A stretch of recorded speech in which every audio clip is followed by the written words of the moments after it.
What's up, YouTube?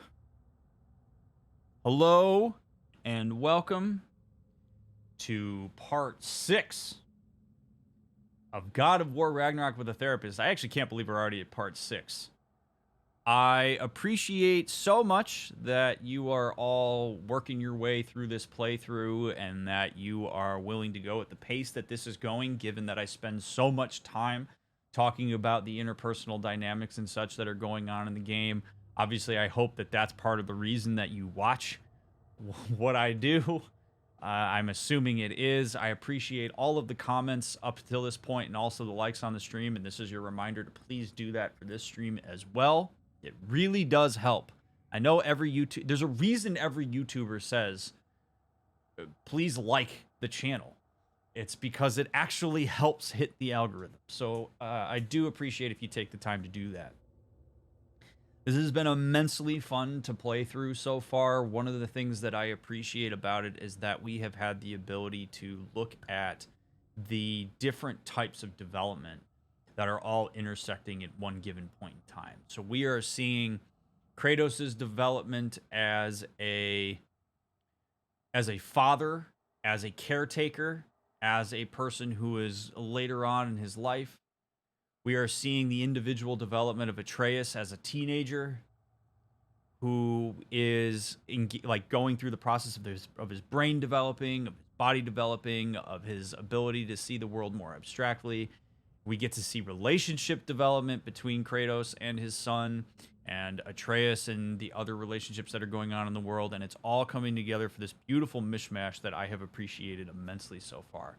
We have different characters with different motivations who are all just trying to accomplish the same thing, and I think that it's beautiful the way that all of these things have been represented. So a big shout out to Sony Santa Monica for that. It makes it so that I'm looking forward to these every single time I do it. By the way, I also encourage you to follow all the links down in the description, particularly Discord.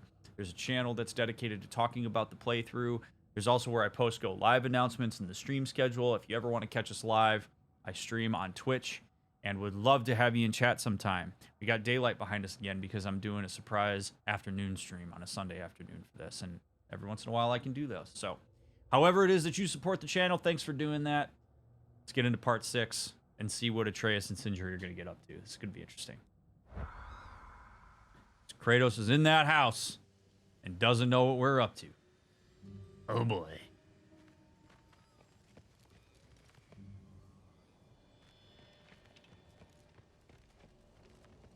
Now, I find it incredibly interesting that Sindri is willing to just do this with Atreus. I'm a bit surprised that he is not more afraid of Kratos. He is in a lot of ways enabling Atreus' behavior here. It doesn't really matter what he says. It may be out of a space of worry for the fact that Atreus is going to do this regardless, and if he's not going to talk to Kratos about it, he at the very least needs to be the one that watches over him on Kratos' behalf, but they are treading on some pretty thin ice here. The reason that taking Kratos into account, by the way, in this is so important is because Kratos is still Atreus' guardian. He is still along for the ride, and even if we look at him as a peer, this isn't cool to go behind his back like this. This could put everybody in danger. We have no idea what's going to happen if we go after Freya here. So whether it's because it's not even just because Kratos is Atreus' father. It's because Kratos is part of the party that Atreus is in. And he is going to expect his father to help out in this when he gets to a certain point. And not having information is really not great.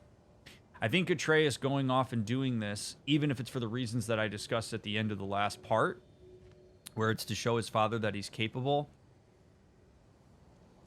this is a reflection, again, of Atreus's not quite full development as an adult. He is not taking into account all of the wider implications and consequences of what it is to actually follow through with this. He instead is acting on his own impulse and his own idea and his own excitement about what it is that's ahead of him and the conclusions that he has drawn with limited information. This is the danger of a teenager right here. You think Sindri is drastically overreacting by enabling this? I wouldn't call it an overreaction. I find it interesting that he is going along with this. I would love to know what his motivations were. I have some suspicion in his willingness to do this that doesn't feel good. But I don't know what it is.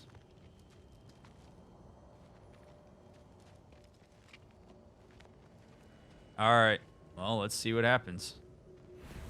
Atreus is mistakenly thinking that he can just talk to Freya and that she'll be fine.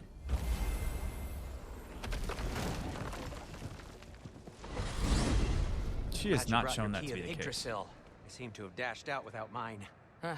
You got sick of having house guests that fast? What? No. I could just use some fresh air, is all. Well, I hope you like it cold. Should we swing by your cabin first? Will your furry friend be joining us this time? No. I meant to tell you. Fenrir's dead. Oh. I'm very sorry to hear that. As wolves go, he was always very clean. Thanks. I'd offer to give you a hug, but why traumatize either of us further?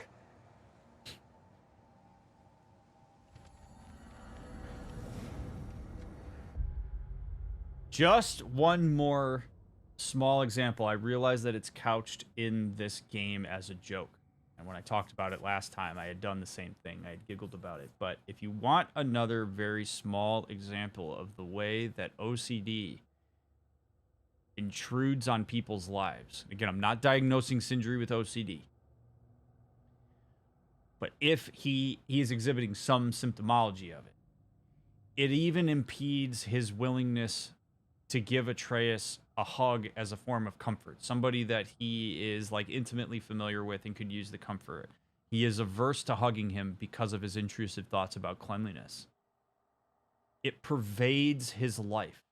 It is something that blocks him from being able to push past a certain threshold of intimacy with acquaintances and friends. And I would assume intimate partners if that's something he's into. It trickles its way into these things, which is what makes OCD so terrible. And so this is why when you hear people in your life get all like, it's just so quirky and it makes me all cute and that's not what OCD is. It quite literally puts people on an island sometimes. And in this case, Sindri is unable to close the gap because of it. Well, he's able to, but he's just not because of it.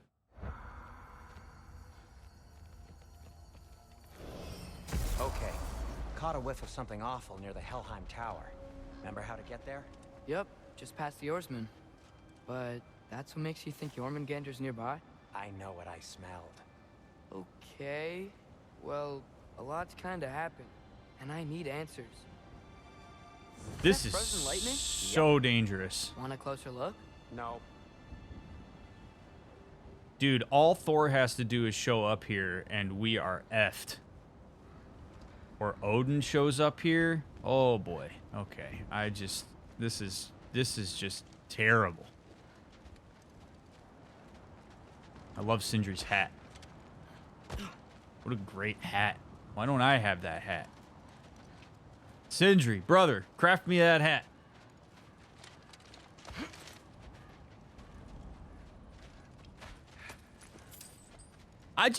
Man, Kratos is going to be like, hey, Atreus, what's up?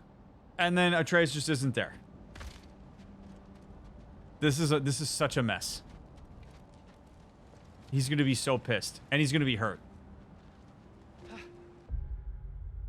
Kratos put so much effort into stepping back and following him to go find Tyr. And then Atreus still bails on him. That's how I think desperate Atreus is to show his autonomy.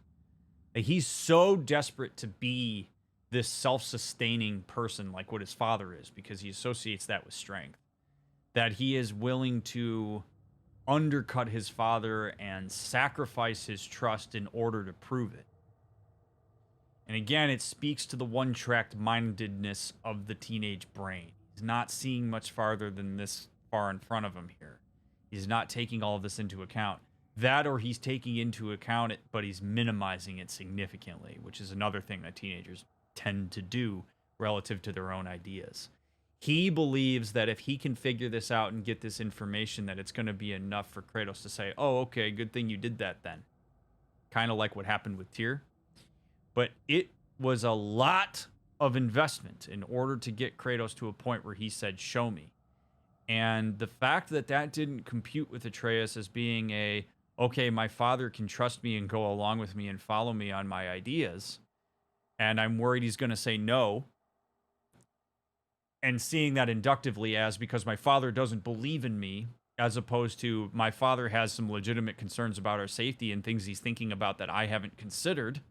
He has now put himself and his father at risk, and he's potentially going to sacrifice the trust he has between himself and his father and hurt him in the process. And it's a real shame because there's not really a lot of talking to Atreus that would get him to understand this, because he's very likely going to just continue to act on his own egocentric perception of what he needs to do and what's going on.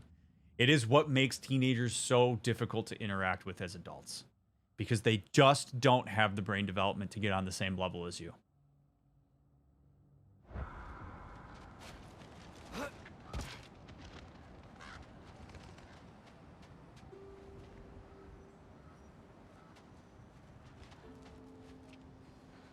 A chest. Not so easy, huh? Shut up!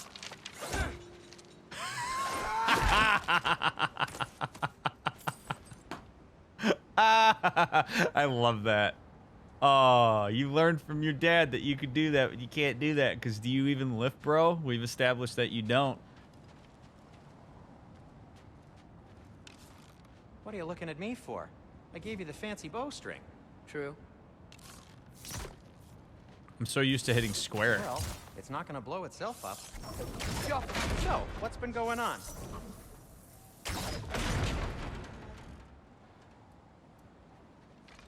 I love that, actually. I hit square because that's what I'm so accustomed to doing, and then Sindri's like, what are you doing? Like, it's such a beautiful breaking of the fourth wall. That's so nice. so Father said I cast a spell when Fenrir died, but I don't know what he's talking about.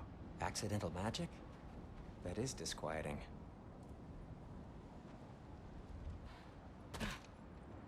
Why? Oh, lift's broken. I'll fix it later. Accidental magic's not all. I sort of turned into a bear. A bear? Including the slobber? Yeah, but I lost control. Freya knows magic better than anyone. She could help me. But not giant magic. Fine. We'll do it your way then, Sin. A huge venomous snake seems much safer. It's venomous? Oh, this is such a bad idea, man. He is assuming that Freya is going to see his intent without any of the context that led up to the fact that why she's angry with him. And if Kratos isn't there, see, this is, I think, why so many of us feel this sense of doom, including myself, as we go down this path here, is because we all have the ability to step into Freya's shoes.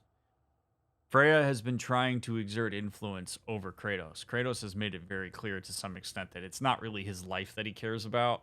He doesn't want to fight her, whatever. His entire purpose is the safety of Atreus. What better way for Freya to get a grip on Kratos than to take Atreus captive? Or to, like, do something to him. Like, he has completely exposed himself here. And he's assuming that Freya's going to see his intentions, that she's going to just warm up to him and be like, oh, Atreus, you cute little boy that you were. I'm just so glad you're here. Yeah, let me help you out. No! She literally tried to kill us at the beginning of this. So this is a perfect opportunity for her to just absolutely screw Atreus over and then have Kratos by the balls. And this is why Atreus still needs to have Kratos with him. Because he doesn't think about these things. And you just know that this is not going to go well.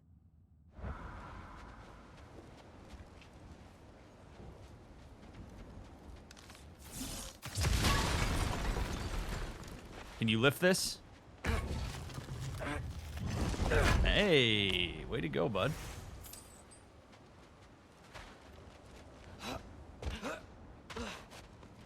Oh, God.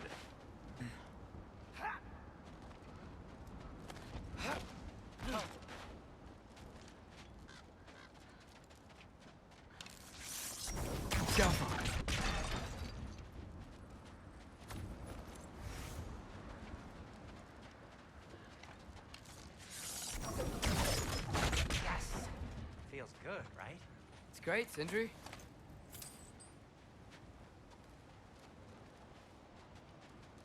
Yes, power feels good. I have not yet learned to wield it responsibly. I also have no melee ability. We're blocked. How'd the Arm of Tyr statue end up here? Find a way through, and I'll tell you. I'm on it. Huh. Looks dwarven. Good thing this glows green.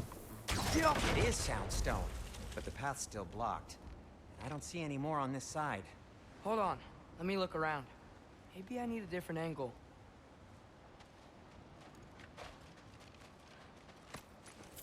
Oh boy. No way I'm lifting that. Maybe with some help? Don't look at me. Who knows where it's been?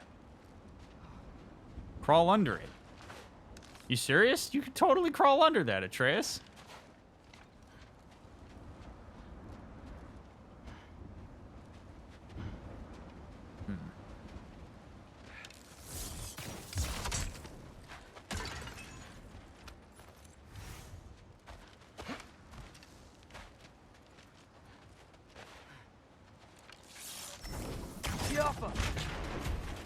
So, Tyr's arm. Your father owed Thor a blood payment, and, well, he got it. Wow, great story.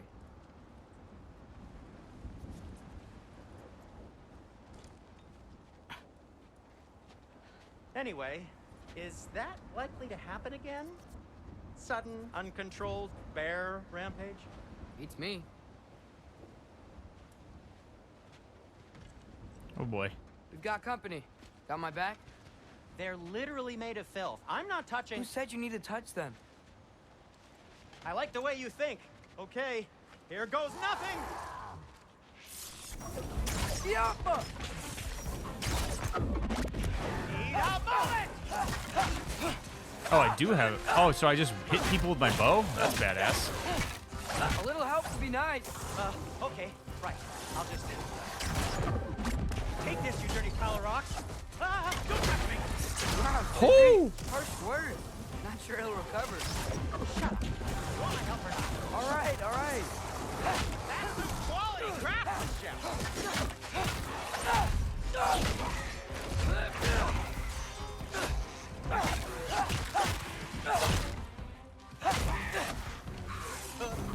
Yappa!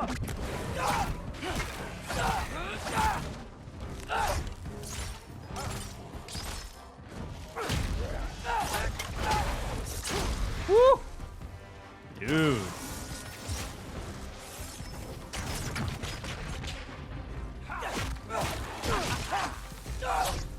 Thanks for sacrificing so many objects from your bag of tricks.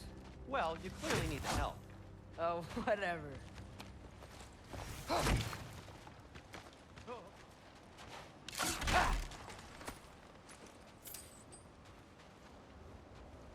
Oh, he's pretty fun to fight with. Who's this?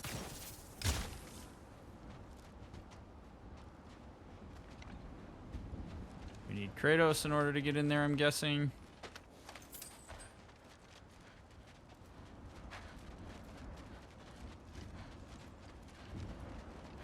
Shoot. I think the lift switch is broken. I will say this.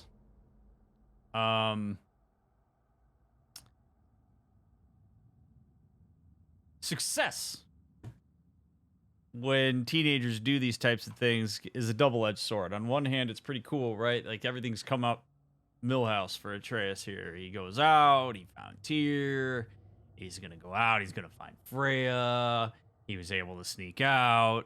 Like, he's got a lot of things coming up as wins right now, which is essentially reinforcing for him that he's right, that he's capable, that he's good.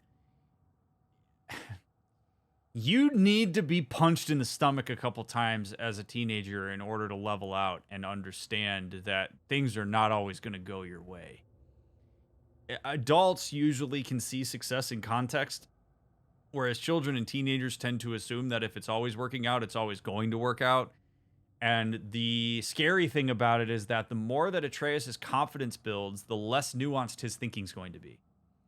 When you aren't confident, particularly as a teen, even as an adult, you tend to pay more attention to your surroundings. You tend to look at what are the different variables that you have to take into account, what are the things that you have to be mindful of, what do you have to control for. When you start to get confident, you start to assume that your ability is going to get you through things, that your intuition is going to carry you. And that's what I think Kratos gets worried about with Atreus. When he's like, yo, you got to stay vigilant, dude.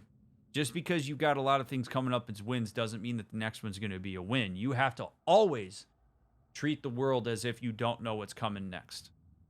A little bit of confidence is helpful because it builds this idea that you can navigate adversity, but you have to understand the adversity first.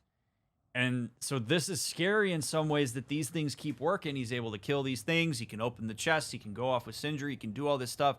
It's building this sense of infallibility that teenagers are so well known for because he hasn't had any adversity strike.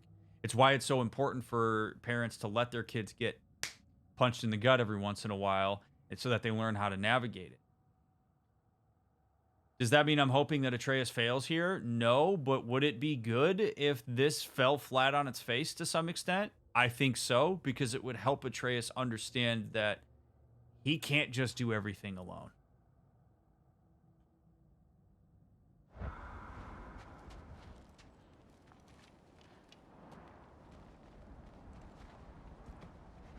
You can fix it, can't you? Or does your brother have all the talent after all? Depends. Is your father all the muscle? Ooh, If I say bird. yes, you realize you're confirming Brock has all the talent?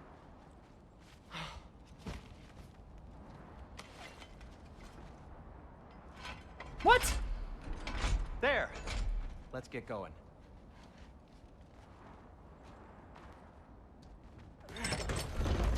Why are you worrying so much today?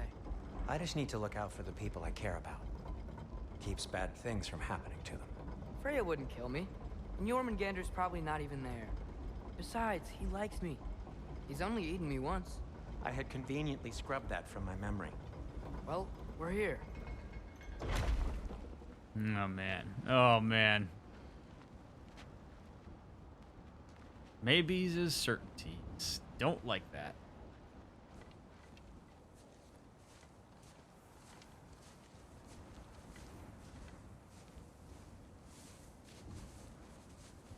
Told you he's gone. Well, have you tried calling him? Blowing the horn's the first thing we tried. I'm not talking about the horn.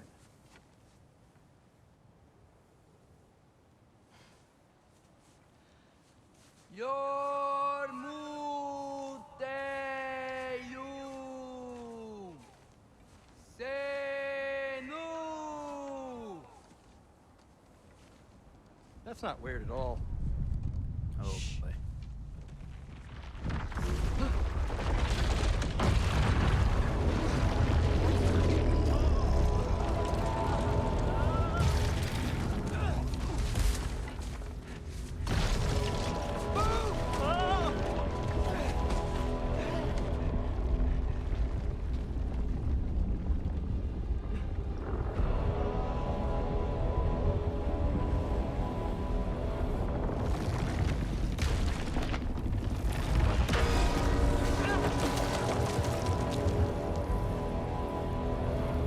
Wakey, wakey, Freya. Bet she hears this.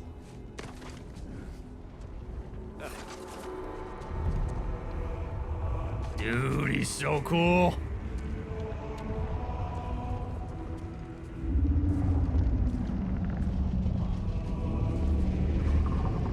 Oh, boy.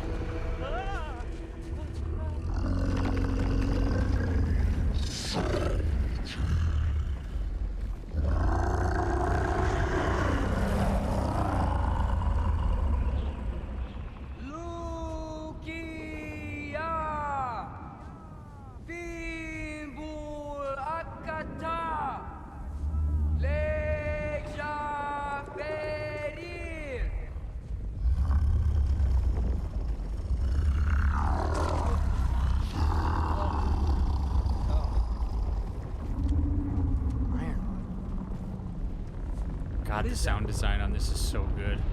What is that?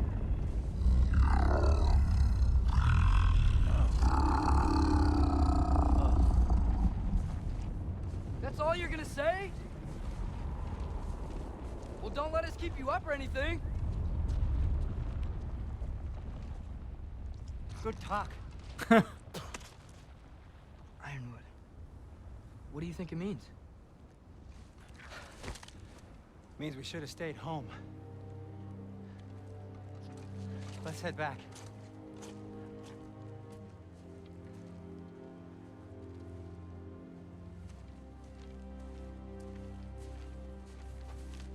Oh boy. Oh boy.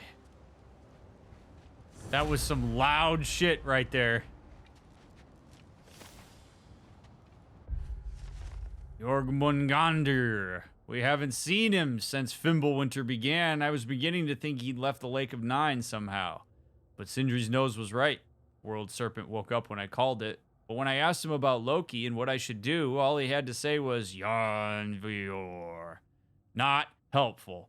No idea what Ironwood means, but it was still nice to see him again.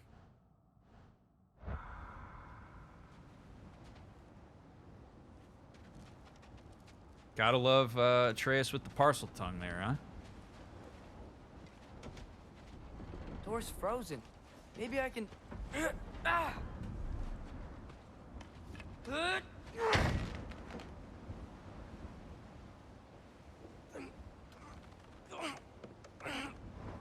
Would you just let me do it?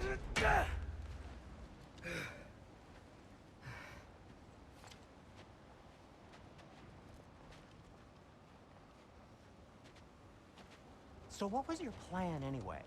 Just stroll up to the old Valkyrie Council Circle and hope Freya's in a good mood? Well, now that I know where she is, yeah, exactly what I'm gonna do. Fuck. Don't tell Brock I cursed. He's unbearable when he's smug.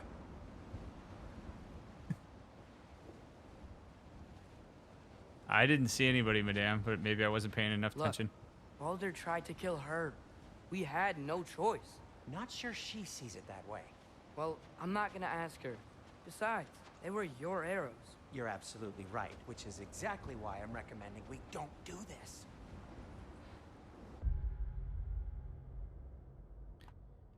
This is a point that I made at one point at Cyberpunk, but I'm going to make it again.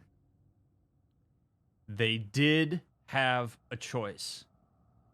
And people really struggle with this concept sometimes. They absolutely had a choice of whether or not to kill Baldur. And if you're a person that hears this and you say, no, they didn't, because if they didn't kill Baldur, then they would have died. That's true. It was maybe an easier choice, but it was still a choice. They chose to kill Baldur. And Freya, being Baldur's mother, is very likely going to focus on that aspect of it and see the choice. The choice to make a decision that is more akin to survival is still a choice. They could have made decisions that led to Baldur killing them, but they did not do that. That perspective makes the conversation with Freya so much more nuanced and important, because if Atreus constantly looks at it as we didn't have a choice, he is going to miss the mark with Freya. He has to acknowledge that the choice was easier for them to make based on the variables at hand, but it was still something that they chose to do.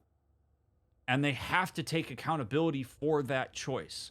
When people make difficult decisions and attribute it to a lack of choice, they are also deferring accountability to the circumstance itself, as opposed to whatever bit of autonomy they exerted in order to influence it in the way that they did. Do not hide behind the idea that you can't do something. You either choose to do it or you choose not to. There are certain things that we are limited in our ability to do based on like physical limitations or lack of knowledge or whatever. But when you make any decision, you are making a choice. No matter how clear-cut that choice seems like it may be.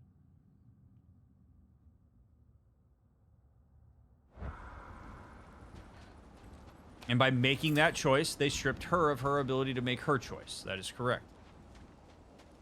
And this is why Atreus doing the diplomacy on this is not good.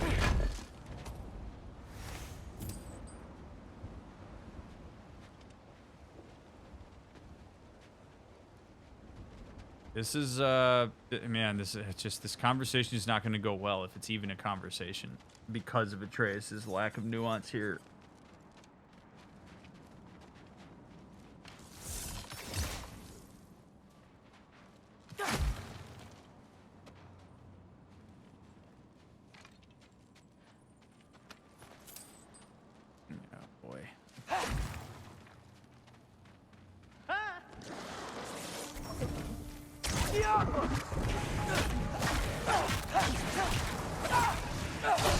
Oops. What the hell? He just chucks pumpkins at him? That's amazing.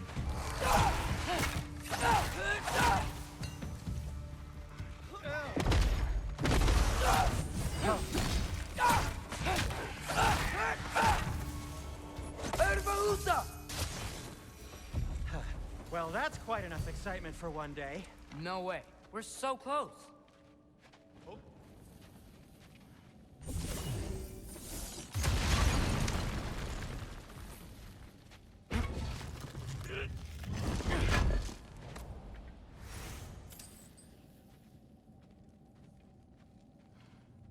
As a reminder, chat, just want to make sure that I throw it in there. Just a reminder, please do not spoil. Looks like Do not soundstone backseat. on the wall. Backseating and spoiling is a fast track to Bantown. All right, so hold off on any conversations that may be potentially spoilery or backseaty. I appreciate it.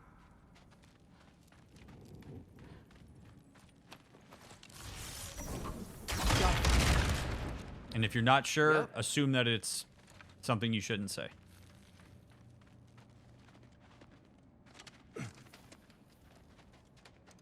Oh dear.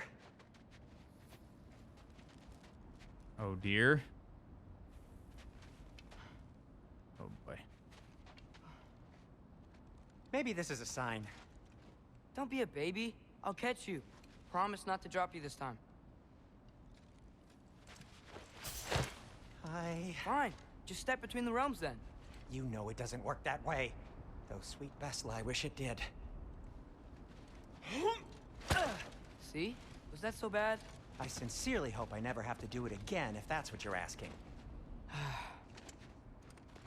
My shop! Well, if I can't stop you, then this is as far as I go. I'm gonna stay and fix this. Suit yourself. Oh boy.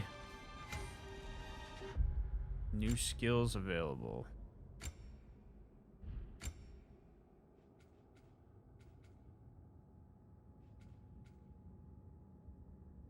Sonic explosions caused by trace have an inconsiderate effect. Oh shit. I haven't been updating this stuff at all.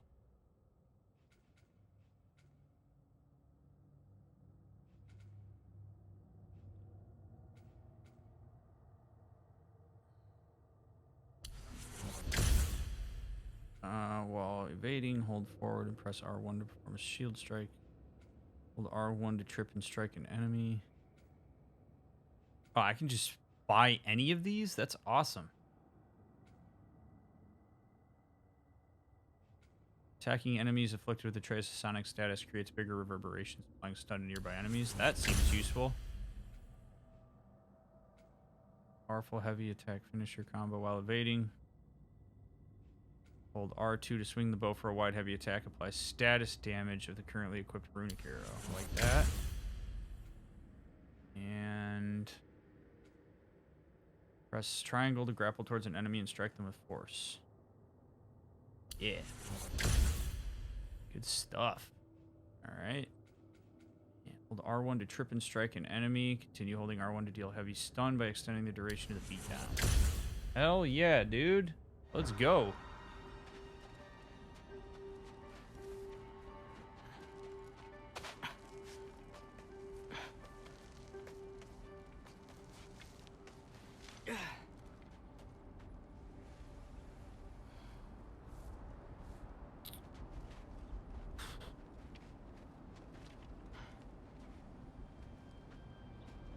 You sure you want to go in there wearing the very arrow tip that killed her son? I'll hide it under my shirt. And besides, it's a reminder to be better. You need a murder weapon to be a better person? It makes me feel brave, okay? Is that such a bad thing? When it leads you to believe you can convince Freya of anything, yes, it is. I have to try. See what I mean? There's no talking Atreus out of this. And the problem is, Atreus has so much power that there's really not a lot that Sindri can do here, other than use words to try to dissuade him. But he's made up his mind. And so he is just going to confirmation bias the hell out of himself to just further confirm that this is the right decision. And he is not taking into account any variables that suggest that that might not be possible, because he's over-personalizing that when it happens. Sometimes circumstance is what dictates whether something is possible or not you personally. And that's something that teenagers have a hard time learning. Until they have experiences that create that.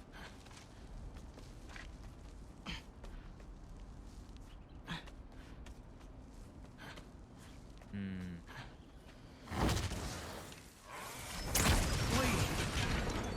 Just keep going. Are you sure this is a good idea? You haven't got a plan. Rock says some people run better on chaos. I think he's right. What makes you think that applies here? This is life and death. And this is Ragnarok. We can't just do nothing and we're out of options. Living is an option.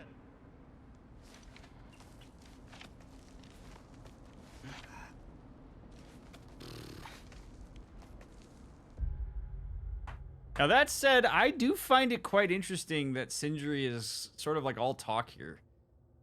Sindri could put his money where his mouth is and say, dude, you're putting me at risk too. And I don't appreciate that.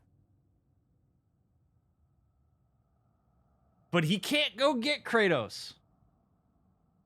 You have to, from my understanding, you have to have Atreus with you to walk between the realms. He can't just leave. So what he could do in like real life would be like, I'm gonna go get your dad. Just so you know. Because my life's at stake here too. But that's the thing, is like Atreus is so deeply invested in his idea that he's not taking into account the fact that other people reap the consequences of his decision.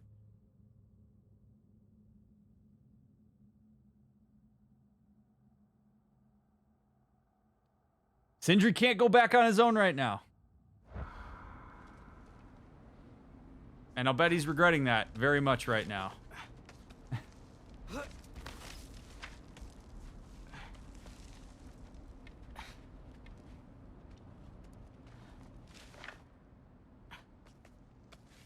Okay, now which way to the council?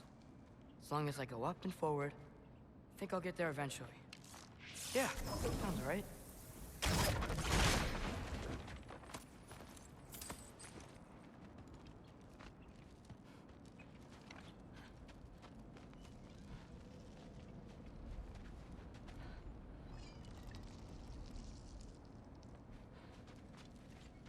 Okay.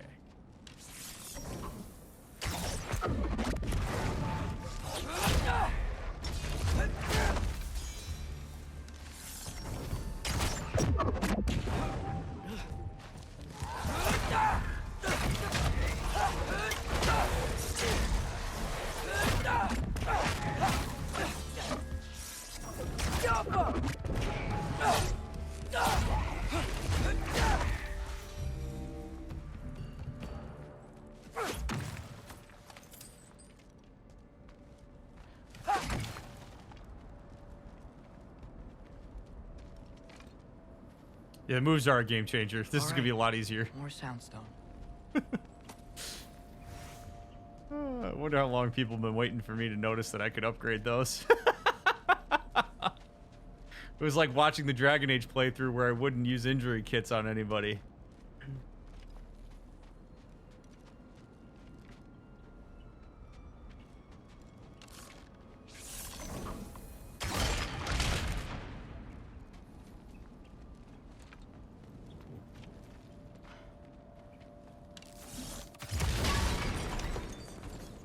care of that.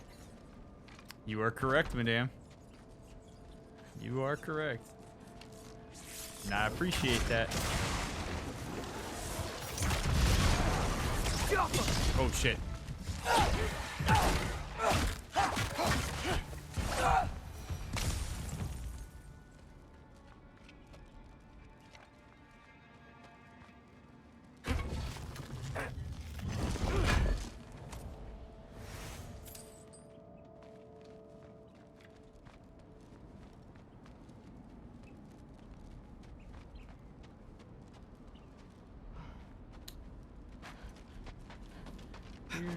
Man, if Father could see me now, he would lose it. Uh-huh.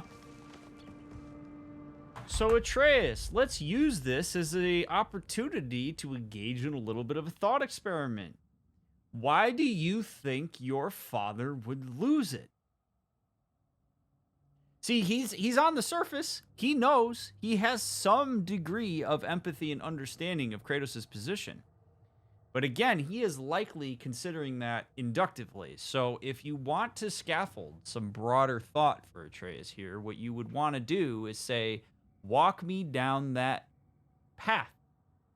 Walk me down the path of your father losing his shit if he saw that you were here. What do you mean by that?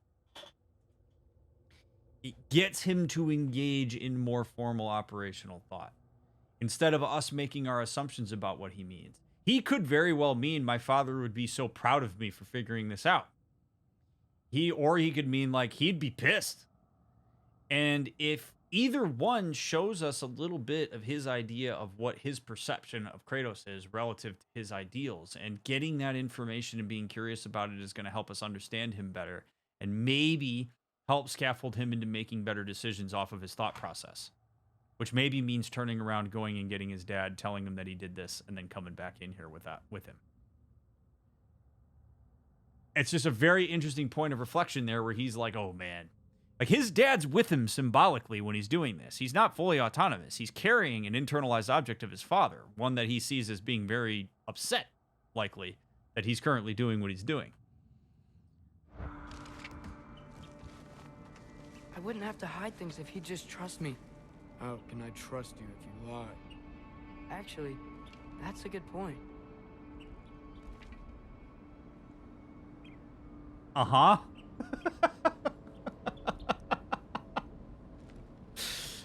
Yeah, he gets it. It's so hard. It's hard to be empathic to Atreus here. It's hard to be a teenager. Any of us that were teenagers know that. It's not easy. He, on one hand, wants his father to trust him. He wants to cultivate that. But he is equating trust with a loss of autonomy, with having to be connected to his father and taken care of. He's not seeing trust as being something that can be built between two autonomous adults. So it shows us his narrow understanding of the concept of trust in and of itself. Your father can trust you and be there to support and take care of you. He showed that in the mines, dude. It's more nuanced than that. Proving yourself trustworthy doesn't have to mean that you do things without your father around. In fact, there is strength to trying to rally the assistance of people who have certain strengths that you don't have.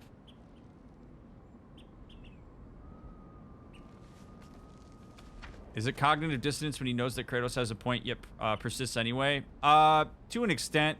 It's more that, like, Atreus is having to hold two conflicting ideas in his mind at the same time. One is that that he is not trustworthy by the fact that he is continuing to lie and do things behind his father's back, and the other one is that he feels a sense of bravery and autonomy by doing things behind his father's back, but doesn't want to disappoint him. So he has to hold those two conflicting ideas at the same time.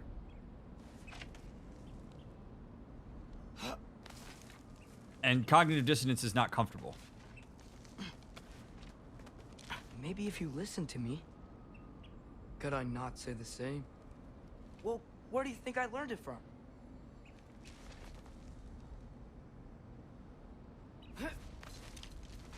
This is so cool.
gotta keep going up.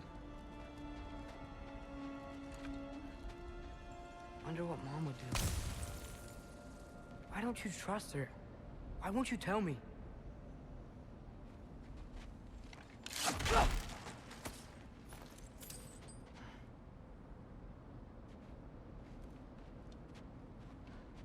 Yeah, these are scary conversations to have, dude.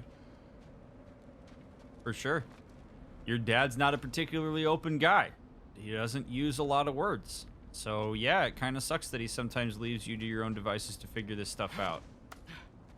But it doesn't mean that he's not paying attention. But again, there's no amount of convincing him on this. This is the kind of experience that a teenager has to have to figure this stuff out. It just is. Like, as frustrating as it is to watch Atreus go through this on his own and to go behind it, Kratos' back, this is what has to happen. This is what teenagers do. They have to learn how to navigate the world and make sense of it on their own at some point. You have to give them the opportunity to do that and fall flat on their face. So this is a pilgrimage that he's got to go on, albeit one that is incredibly dangerous and putting other people at risk.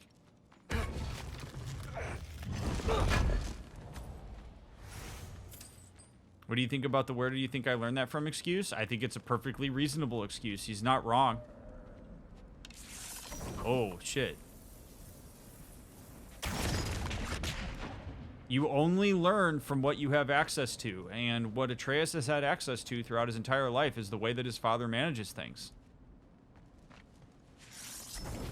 And certain things have been reinforced by virtue of the fact that he's been on his father's coattails all the way up until this point in his development. So it's a reasonable excuse. It doesn't mean that he has to continue to make bad decisions as a result of it. That insight is something that could lead to some form of change. But that's up to Atreus. All part of coming of age.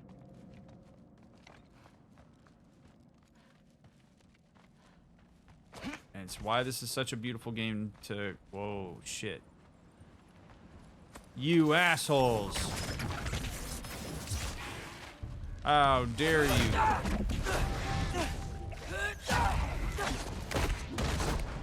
See ya.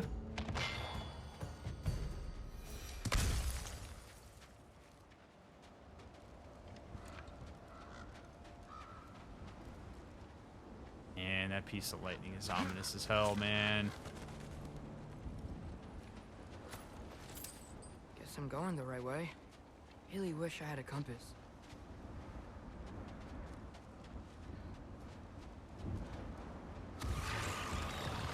Oh boy.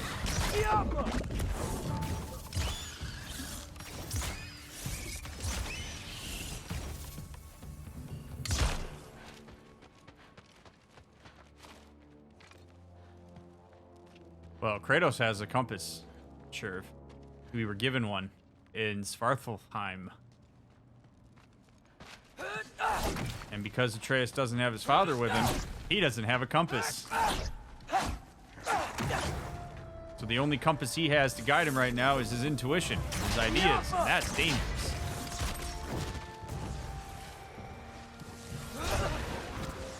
Ah, shit.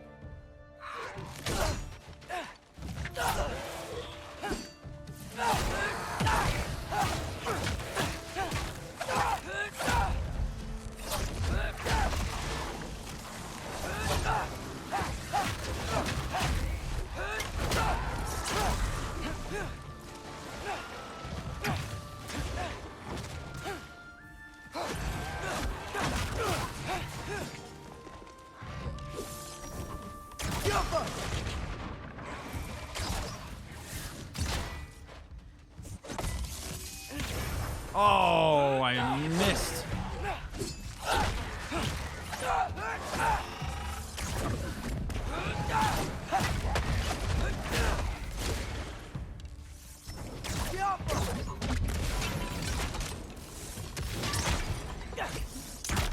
Damn it.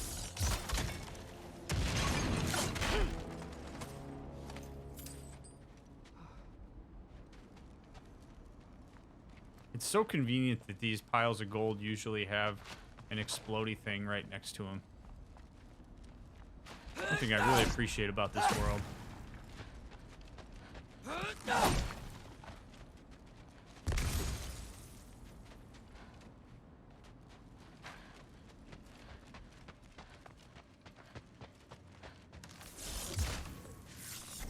Okay.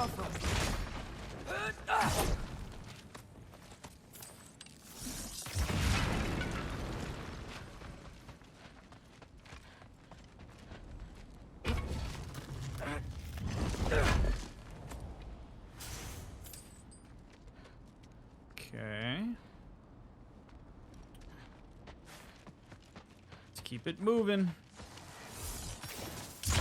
Damn it. I got this, right? Yeah, I got this. Jumper!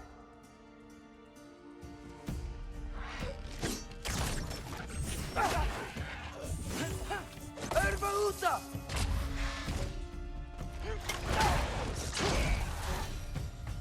Freya shouldn't be much farther now. Just need to look out for that big door. And Atreus and Doors. Name a more iconic duo.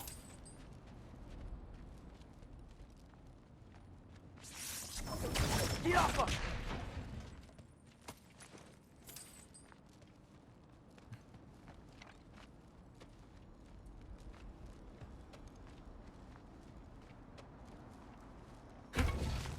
Man,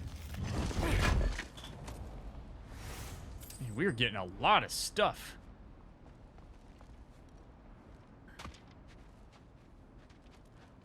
Is that you up there? Sure is. Hello down there. Hey! Come to your senses yet? Yes, I mean, I'm not changing my mind. Ha! You do have doubts. Like you never do? Better than having regrets. I'm not sure I agree with that, but by all means, keep going and you might find those too.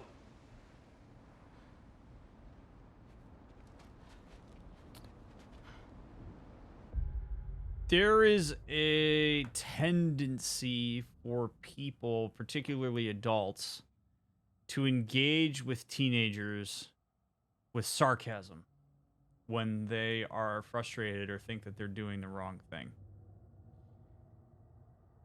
Sarcasm is something that people can really only fully appreciate when they have the social acumen and abstract understanding of what's implied behind sarcasm. And that, I think, is a pretty significant disservice to Atreus that Sindri is engaging him with sarcasm. Instead of just speaking more directly and vulnerably. I'm saying like, hey, dude, can we talk? Because there's some real implications for this, of empathizing with where Atreus is coming from. I know that this feels brave. I know that you think Freya's going to want to talk to you. There are some real reservations that I have, that your father has, that other people have. Not because we don't believe in you, dude. We absolutely believe in you. This is an indictment on Freya. It's not an indictment on you. But we need to be really thoughtful about this. And I don't appreciate that you keep pushing forward despite the fact that I have continually given you warnings that this could be dangerous. That's the way that you need to engage with Atreus here. You need to get him to see the reality and the actual emotional implications of this. When you engage with sarcasm, particularly with teenagers, you are very likely to miss the mark because you're not saying the subtext out loud, and you are more likely to run into a teenager's egocentrism and inductive reasoning when you engage with them with sarcasm than you are their actual reality checks and deductive reasoning that is still developing. So a word to the wise here that Sindri's not really doing himself any favors by engaging with sarcasm here. Dre Wolf, thank you very much for the raid. I appreciate it. Welcome in. This is a spoiler-free, backseat-free run because it's a blind run of God of War. And I use these games to illustrate psychological concepts and talk about mental health. And I encourage you to hang out, and I hope you had a great stream. Thanks for bringing people over here. Just be sure to scream if she starts killing you. Thanks, I feel so much better now. Yep, that's the door.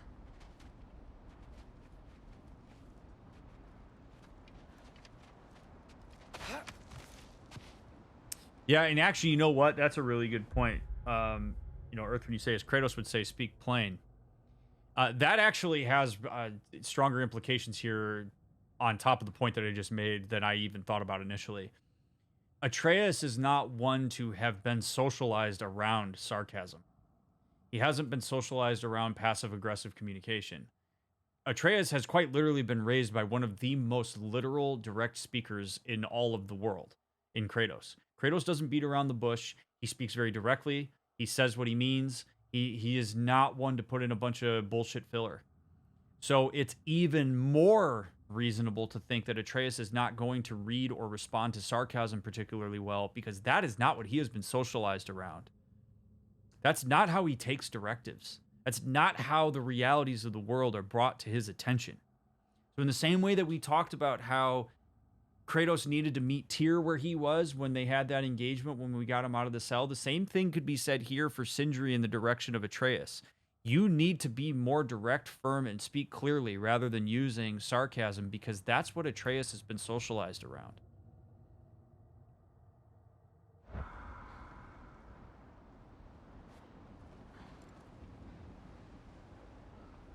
Well, thank you, Dre.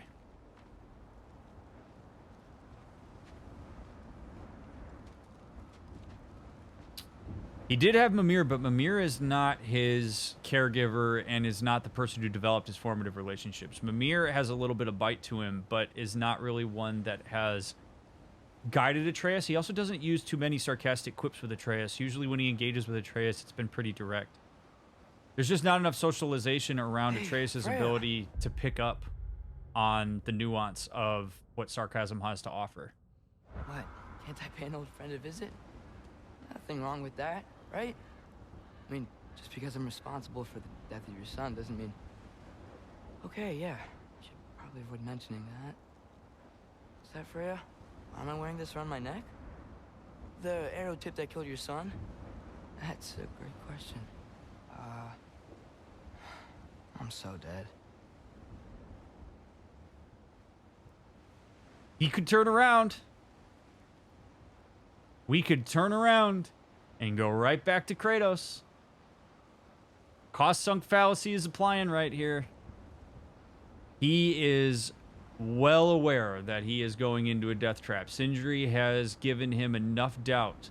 The fact that he had to go behind Kratos' back has given him enough of a perspective to realize that something's bad about this. He is quite literally abstractly engaging with empathy around Freya's position here, and yet he's still pushing on because it's incredibly important to him to prove himself. Sometimes you got to take your medicine, and you got to choose to turn around. Something I really want to illustrate here that applies to real life is that at any point in time, there are a series of micro decisions that lead to an end game. It's not one decision that you make. Every single time we've chosen to fight an enemy, to climb a wall, to jump a gap, we are making a decision to move closer to Freya. And even though we might be on the doorstep of Freya here, it doesn't mean that we have to follow through. Sometimes it is okay to turn around and do the healthier thing. If you're a person that struggles with food and you consistently eat junk food out of vending machines, you could stop yourself midway to going to the vending machine and turn around and go back to your office. You could stop yourself after you get the candy bar out of the machine. You could stop yourself after you pull the wrapper off. You're not obligated to eat the candy bar just because you got the candy bar in your hands. It becomes increasingly more difficult because you start fighting against cost sunk. But at any given point in time, there are a series of micro decisions that you can make. And right now, Atreus is starting to realize that there are a lot of things that make this dangerous. And he could stand right here, look over there, and say, never mind, I'm going back. That is a decision that he can make. And so many of us think that we are obligated to see something through just because we started. You're not. Especially if it's to your detriment to do. And it is not cowardly to do that. In some ways, it's actually a sign of strength that you can do that. It takes a huge amount of discipline to turn around and cut your losses. Or to acknowledge that maybe you came in with not as much information as you needed. I would argue that the answer to that is yes, madame. A simple boundary could go between you and doing that.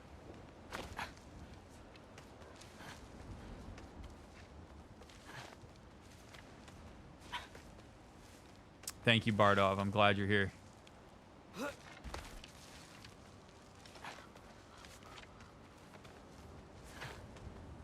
Oh my god. She's literally sitting right there. Holy shit. She's got to know that I'm here. She heard the snake. No doubt. Oh boy. Oh boy. Okay.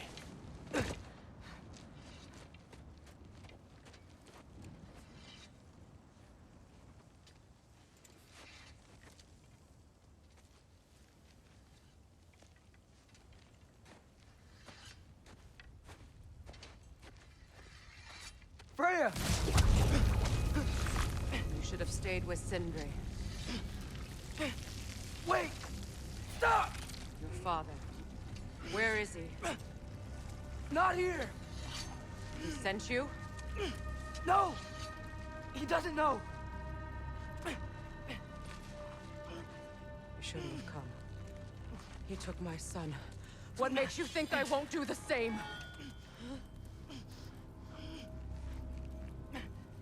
You're better than this!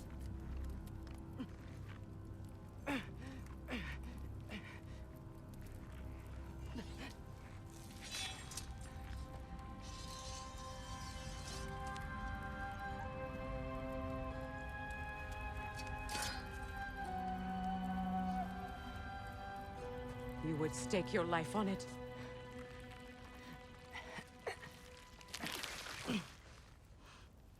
What do you know of me?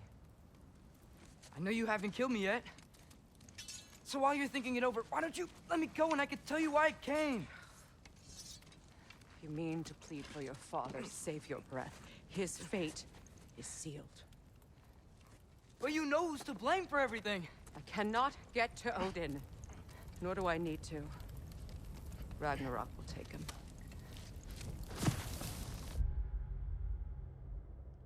Good for her. Can we just... Yeah.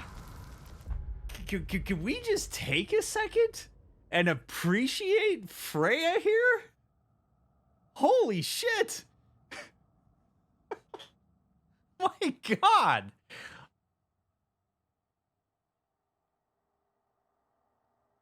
The depths of empathy, and contextual understanding that Freya has to dig into here to spare Atreus and listen to him is amazing. I would not be surprised if there is some part of her that sees Atreus and thinks of her own son, who, by the way, acted quite recklessly frequently. And that she can appreciate that he is limited in his understanding of all of the things that she's having to navigate and manage. And that as a result, she is willing to spare him, potentially listen to him, and also hold him as a separate entity from his father. You want to talk about some incredible mental fortitude? That's it right there. How pissed and hurt she must be to have that arrow tip and to look Atreus in the eye and associate him with Kratos and have the ability to exact revenge on Kratos via Atreus and to not do it because she is able to somehow find her way into understanding his context instead of operating from her own. That is some mature stuff. And I admire the hell out of that. I don't know where this is going to go after this point, but for right now, chef's freaking kiss, Freya, as a lesson to us all on how difficult it is to do that, but how meaningful it can be to do it. Whew. She spent a lot of time reflecting on this, for sure, and probably knew that this day might come. But I'm sure that there's some empathy that's going on for Atreus relative to the fact that her son did stuff without her. And she knows what it's like to be Kratos. Oh, baby. Well, what if I told you that he came to Midgard? He came to us. Offered peace if we don't move against him. Claims Ragnarok's already been averted. He lies. Maybe. But if you know Groa's prophecy, You know it depends on an army of giants. The giants wait for war in Jotunheim. No. I've been there. There is no giant army. There are no giants at all. Just me. You. In tear. In Jotunheim, we learn the truth. My mother was the last guardian of our people in Midgard. And that's not all. The giants have prophecies about me. They know me as Loki.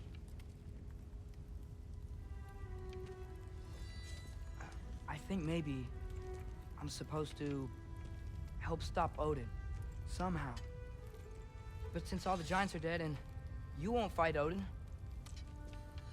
then you'd already won. Why aren't we working together? Now that you can fight again! I am far from whole. Okay. Okay. But we found Tyr. Maybe if you spoke to him... Tyr's alive? Yeah. We broke him out of Svartalfheim. Impossible. The 9 realms are closed to all. No. We opened up the way. We just don't know where to go next. But if we all band together... Enough. Enough!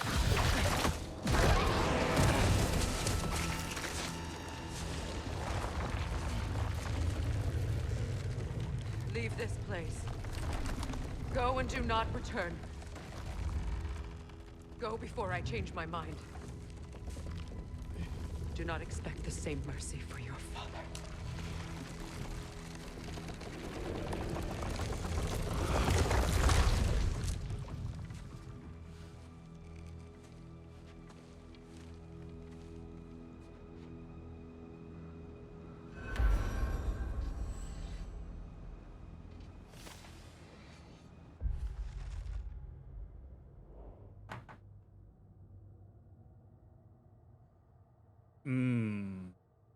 That's a lot of information overload. Seems that she's been operating on certain assumptions about the world at large, and we just shattered some of those expectations, and she needs a little bit of time to ponder that. Understand. One of the tricky things about the world that we're in here is that there's this like idea that people had these prophecies and foretold all this stuff, and that there's some sort of destiny that we're all just on the pathway to achieving, and yada yada yada. And it kind of messes with people because they think that their future is already predetermined, rather than looking at the moment to moment choices and trying to evaluate what's actually available to them. Really interesting way to just kind of float through reality. And so if she has this whole idea about how things are, and then Atreus comes here and suggests otherwise, there's really, like, she has two options. One is to believe him, which means then she has to consider just how shattered her reality is. Or is to not believe him and then wonder what his motivations are for sharing this information. And both of them lead to a level of unknowns that are going to be pretty overwhelming. She can't unknow the things that Atreus came and talked to her about, and she can't unknow the fact that Atreus showed up at her campfire and told her this, even if all of it was not true. So it's a really complicated situation here. And if she's overloaded and she's got some sort of mental wherewithal to pause herself and reflect on it and says, get the hell out of here before I change my mind, and it's very clear that she hasn't changed her mind about Kratos, more power to her. I mean, I really have to give her a lot of credit here for the way that she handled this, because what Atreus did was... woo! So... the interplay of like fate and prophecy here, and the ability to change the moment-to-moment interactions, I find quite fascinating as well in terms of the way that it influences all of these interactions. Well, our chat wasn't what I hoped for, but it actually could have gone much worse. At least now I know she doesn't want to kill me. Not really. She seemed interested to learn about Odin visiting, and Tyr being alive, and me being the last giant, and especially about realm travel being unlocked. Really not sure what she's going to do next, but hopefully it won't be using all the information I just gave her to attack us again. Yeah, I really didn't think this through. Yeah, no kidding, bud. Good that he can appreciate that and reflect on it. I have to say, as an aside, something that is very interesting to me that just has my antenna up. And I have no idea whether this actually is going to mean anything or not, but I find it quite unsettling that we can travel between realms. It feels a little bit too convenient, and I have to believe that Odin would have his eyes on this somehow. Like, there's no way that traveling between realms is an oversight of Odin. Being as, like, powerful and generally omniscient and prepared as he is, it just seems a little weird to me. So that feels odd to me, and the fact that Freya also had that reaction to the fact that we can travel between realms suggests that it's something that, like, something matters about that. I don't know what it is, but it feels interesting to me, to say the least.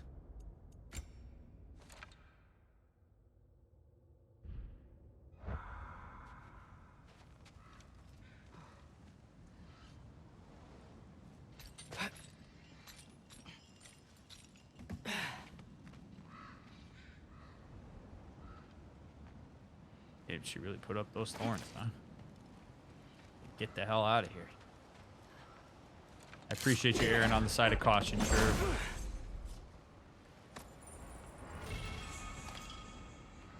All right.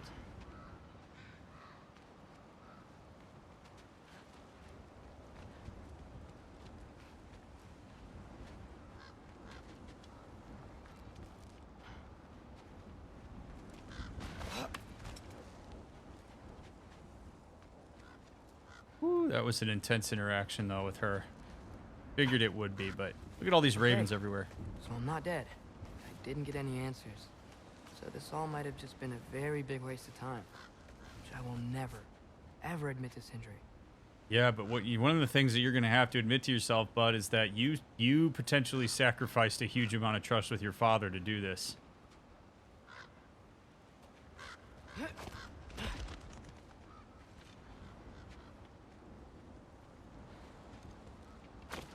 Ooh, boy.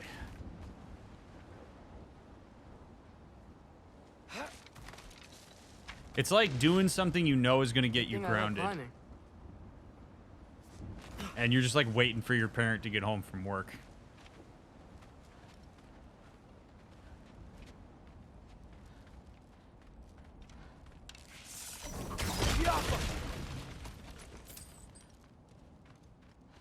Oh, thank Amir. You're all right. How did it go? I was starting to think. Sindri, I told you I could handle it. But I don't think she's gonna help us.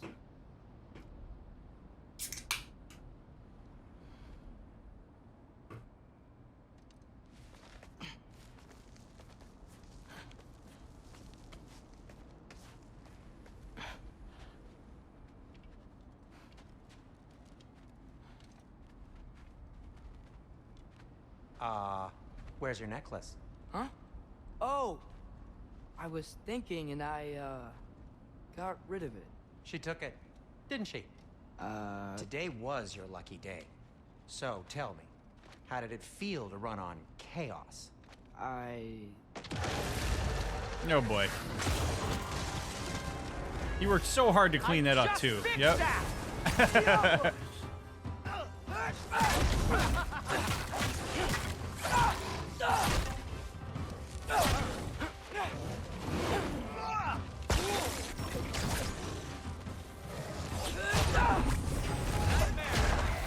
I'm gonna be sick!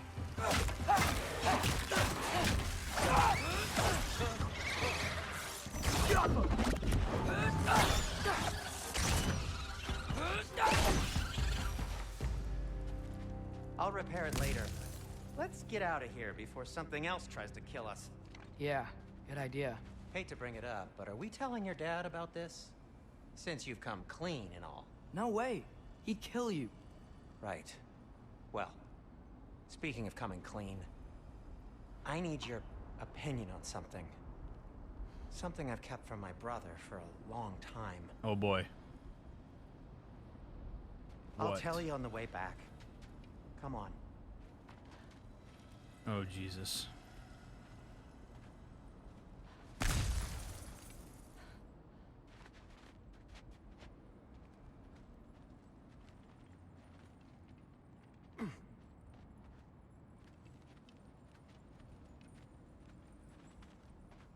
Huh.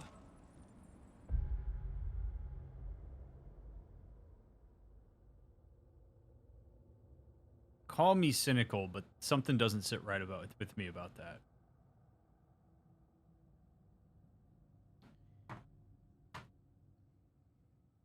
Information can be used as a commodity. Sindri is akin to information that's gonna piss Kratos off, potentially hurt his like survivability. So, what better way to counterbalance that than to provide Atreus with some information about Brock that he has to hold on to? But I don't know. It's just interesting to me that he would immediately go to, okay, I have a secret of yours. You're going to take a secret of mine, and we're both going to hold that for each other. It feels like some form of potential reinforcement mechanism to continue to get Atreus to open up about stuff and to bring him along on these trips that are without Kratos. I mean, it feels very cynical, but it's interesting to me that he would immediately jump there. Like, I don't have a tidbit necessarily here, other than there is power in holding information over on people. But Sindri doesn't have power in having the information about Atreus going off script here without Kratos. Because it really doesn't put Atreus in too much danger. It puts Sindri in danger. Well, I mean, it doesn't. I mean, Kratos has been able to separate that out. But I just want to know what Sindri's angle is here. It feels weird to me. That's what I'm trying to get at. Like, my messy thoughts on this are basically like something doesn't sit right with me about the fact that Sindri is immediately going into information and I need advice about something that my brother doesn't know about.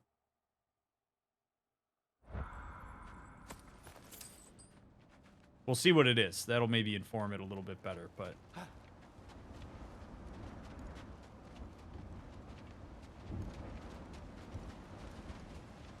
Oh.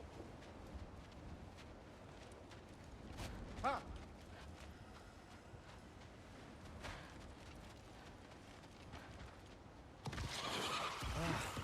Do they ever quit?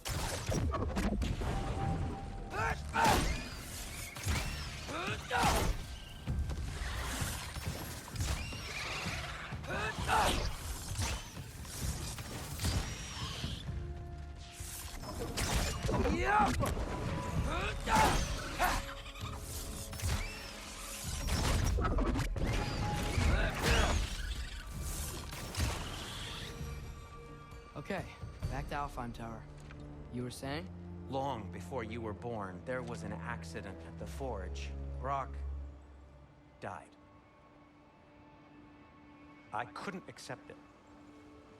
I went to the Lake of Souls in Alfheim to steal him back. Legions of souls tried to stop me. I can still feel them crawling all over my skin. Thing is, I could only get 3 of his 4 soul parts back. Sindri. Brock just thought he got knocked out. I've been lying to him ever since. It's been eating at me lately. You have to tell him. He has a right to know. When the time is right. As should you with your father. That's not the same thing. Oh, but it kinda is. Oh boy. Nuance Atreus. Oh boy. Oh boy, oh boy, oh boy. Sindri's also got some real cojones to tell that to Atreus. I don't know that I trust him to be a vault, but oh boy.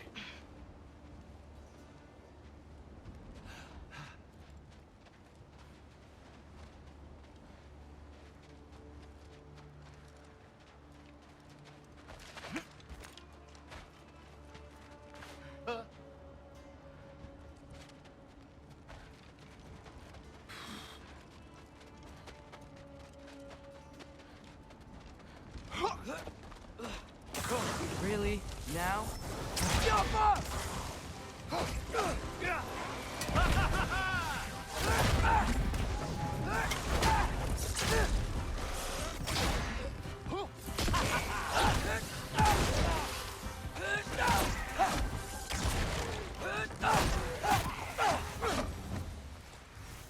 Anyway, you did a good thing. You saved Brock's life. I caused trouble. No. I made a choice. One that wasn't mine to make.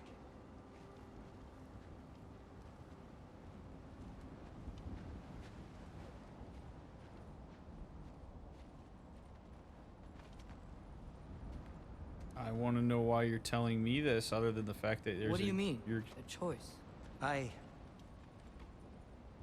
couldn't be alone.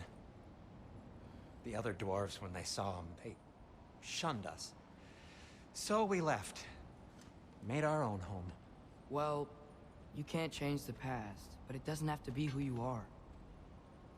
Let's go home before Father wakes up. That might be the best idea you've had all night. Trey. Trey? It's an... Shut up.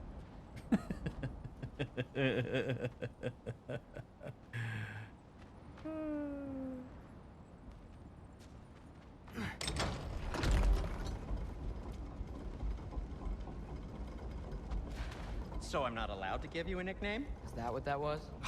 Whatever, Loke. Nope, that was worse. Ugh, and I heard it when I said it.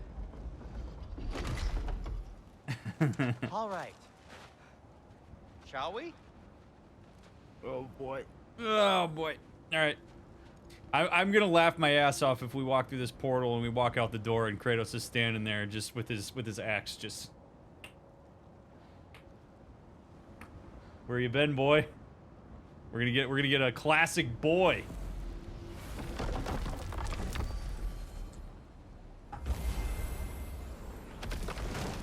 We didn't even wait till he fell asleep to do this. I hate coming home empty-handed. After Tyr was such a failure, just wanted to... Now hang on, little Jotun.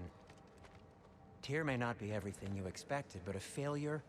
You saved him from a terrible fate. That's not nothing. And hey, maybe he'll be some help to us yet. Maybe. But Father's not gonna go along with this forever.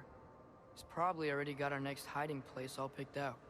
Well, let's not make it worse by getting caught.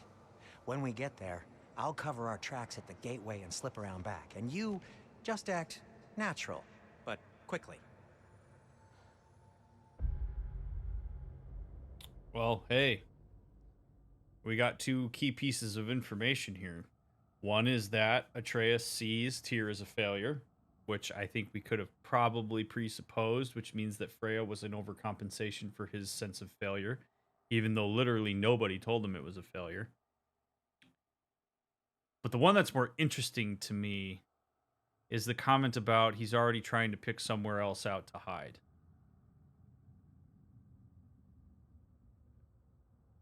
I wonder if there is some part of Atreus that is losing respect for the way that his father is navigating the world.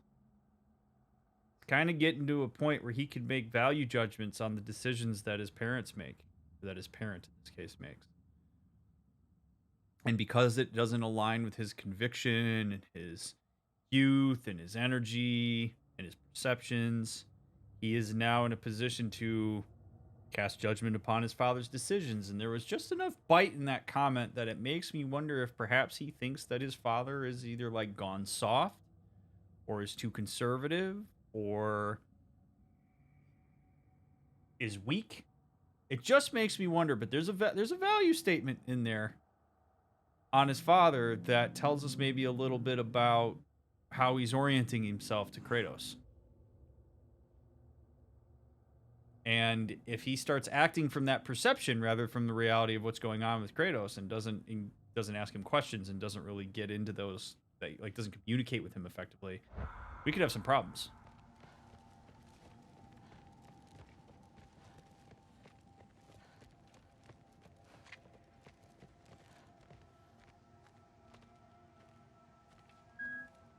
He hasn't, Dante. He has not called him boy yet.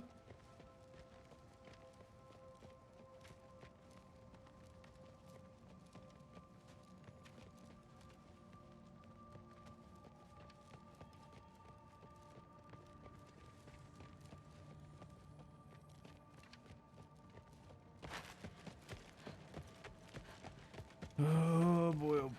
Okay.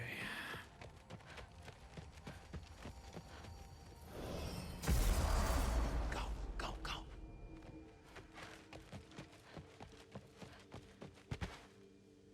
That is not the risk that concerns me. Do we trust the path they would put us on? I trust their wisdom, and this is the closest thing to hearing directly from them. You are certain the Giants would not counsel war? I said that they were wise. In my experience, that goes with being peaceful. Oh, little brother. Told you we needn't worry. Atreus, where have you been? Peeing? Oh, you're all hungry. I could eat. Is everyone as well rested as I am? Be right down. How long were we gone?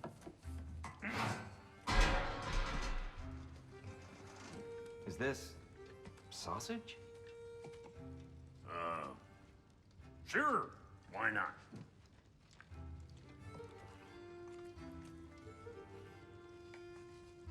I remember food tasting better. I suppose you'd like to try cooking for this lot. I accept. What? Atreus, we are planning our next move. Oh, so where are we going? Alfheim, home of the elves. Alfheim? You hate Alfheim. Why would we move there? Move there. No, we are seeking information. The Shrine of Groa, young one. Your father tells me you found it there.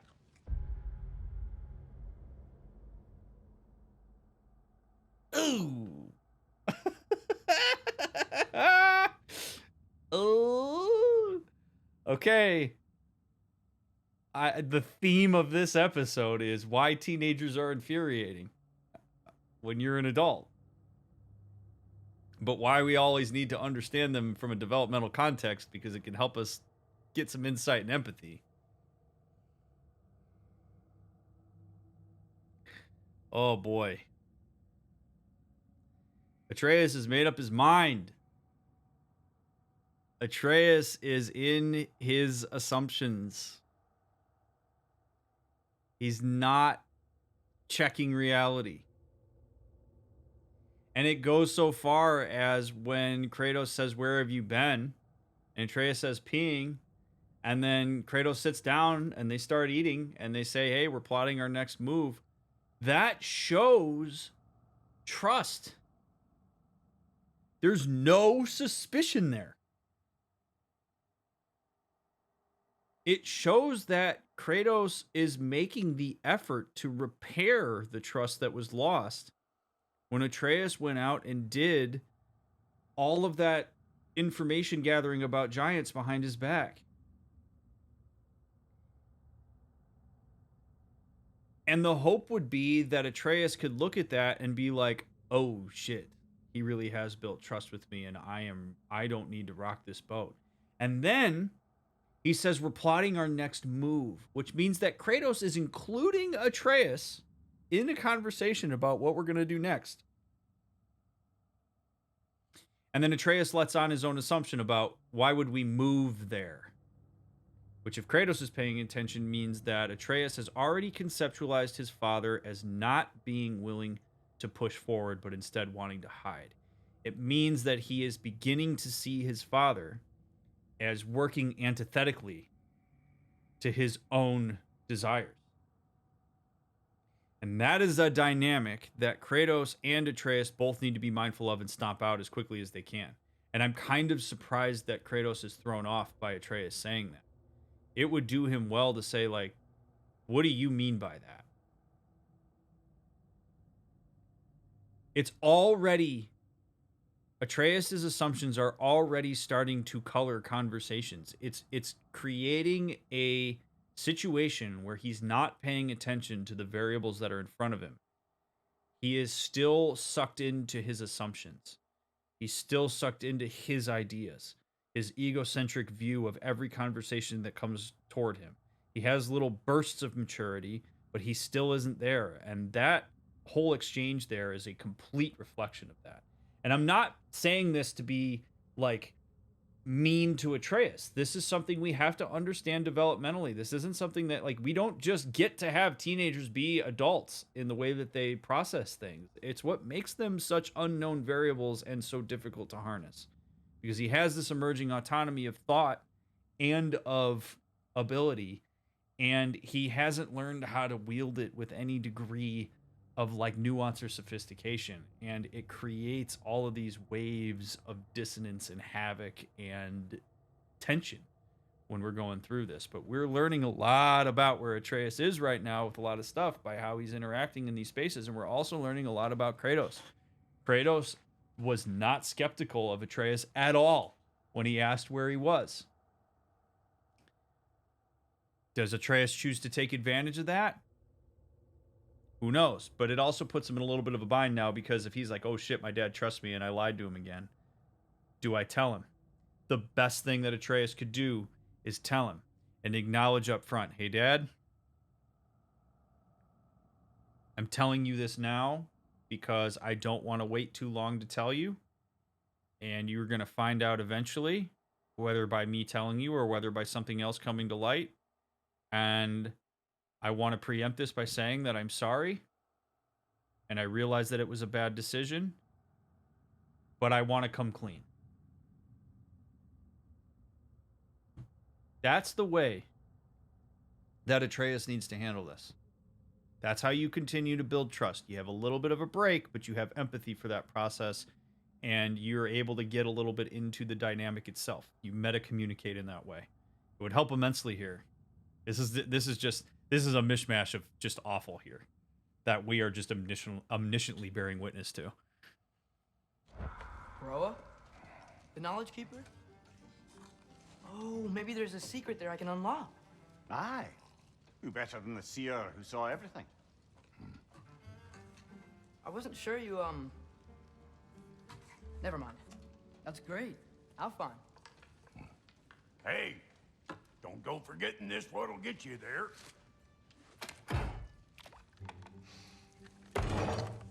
You know what? I'm gonna build a bigger table.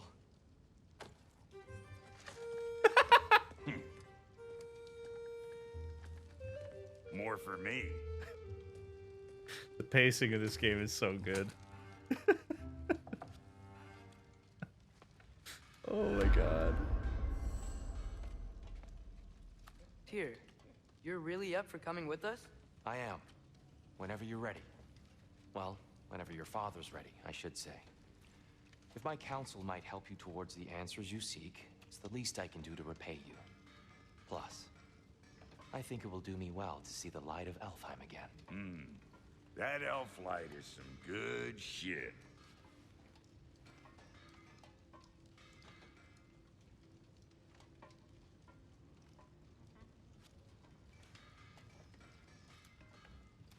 So, where'd this plan come from?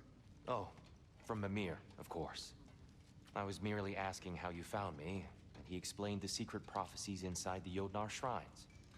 Fascinating. From there, we set to taking stock of which shrines we'd seen, at which point your father recalled finding Groas outside the Temple of Light.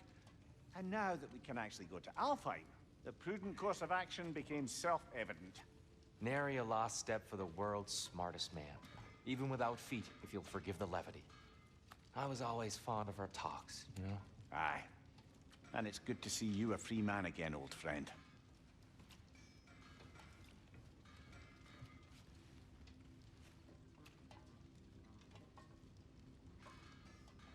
And thanks to you as well, Brock. These clothes do better than I deserve. Darn straight.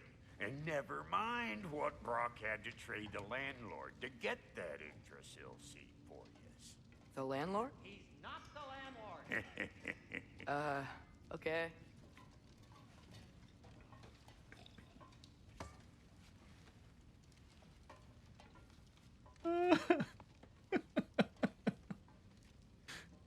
I love it.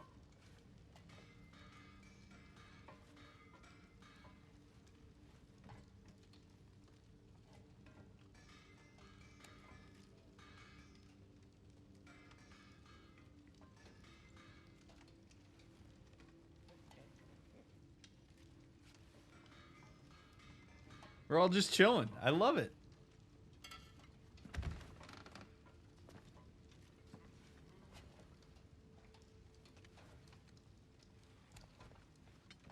God, I feel so like big and powerful now being Kratos after being Atreus. Like, jeez. Holy shit. Swole.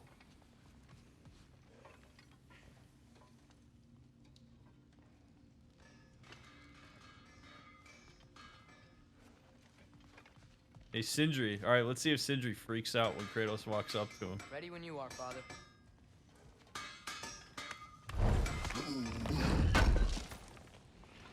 Thank you. He really did it. Tyr really slept in my broom closet. Is that normal for you tall, godly sorts? Or just the ones locked up for a lifetime or two? At your service.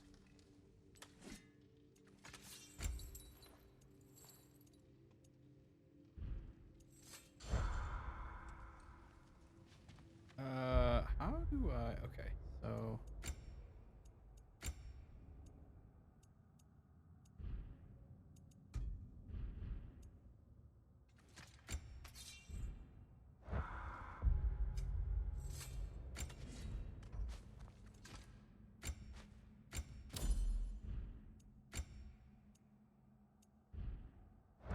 Okay. Skills. Hey, look at that. Would you look at that, huh? Let's see. Blades melee attacks against frosted enemies deal bonus damage. Perform melee attacks in quick succession without sustaining damage to power up the blades to inflict burn damage on every hit. Yep, I'll take that. After impaling an enemy with Hyperion Pole, hold R1 to launch forward towards grounded enemies to cause an impact with high stun. After impaling an enemy with Blazing Surge, hold R2 to throw on another blade into the target, send a fiery pulse of energy down both chains to cause a damaging explosion, dealing massive burn. Cool. While sprinting, press R1 to leap towards an enemy with blades in hand for rapid spinning slash that hits multiple times. I like that. Evading. Hold R1 to unleash a high damage flurry of attacks on a single enemy with blades in hand. Extends chaotic rampage with additional attack.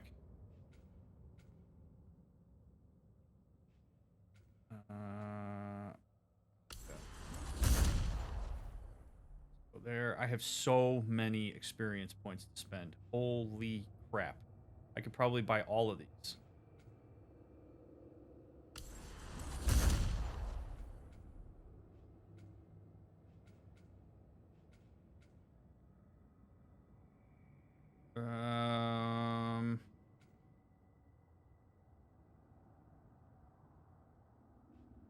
Just remembering how to do all of these is a whole thing.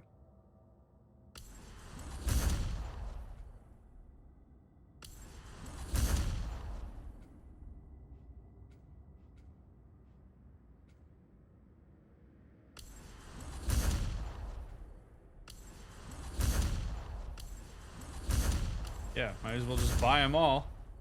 And then Leviathan Axe. Perform melee attacks in quick succession without sustaining to power up the Leviathan Axe. Cool. That's cool. Why not? Ranged, aim and hold the charge up, causing to spin and slice for multiple attacks. Yep, always like that one. Charge up, frost explosion, or freezing throw on impact. Interesting. While evading. Drag the axe through the ground to rip out ice shards. That sounds neat. Why not? Hold R2 for a brutal axe attack that throws an enemy to apply massive damage. Okay. I mean, we're literally just, yeah, gotta catch them all, I guess. Alright. Well. And Atreus, we still got some to spend, I guess. Grabs enemies for longer and enhances powerful strikes while when he's grabbing them. Okay. Cool. Damn.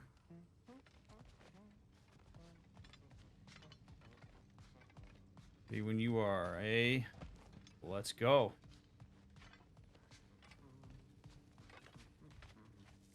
Right behind you. I'll meet you at the gateway presently, friends.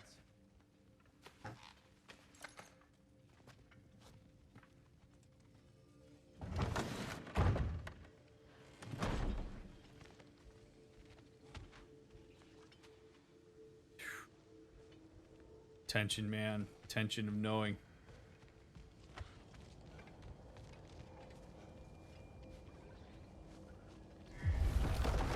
Excuse me, sir. Mind if I take a little peek at you? I promise I'll be brief.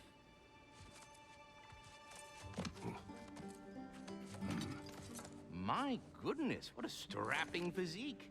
Capable of an astounding variety of acts of violence, I imagine. What is happening? This must be the squirrel that tends the world tree. That delectable aroma. Could it be? Pardon the intrusion.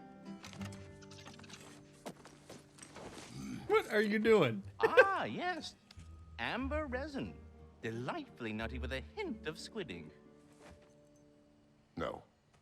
Not one for gastronomic exploration, I see. Wait, if you're Ratatoskr, why are you so different when we summon you for help? It's a long story. But you are correct. I am indeed Ratatoskr. The one you know as Ratatoskr is merely one of my spectral aspects. And a particularly nasty one at that. I consider him so far removed from myself that he's practically a different person. Speaking of, Bitter, would you like to come out and see your friends? Fuck off! I'm busy! I suppose that was to be expected.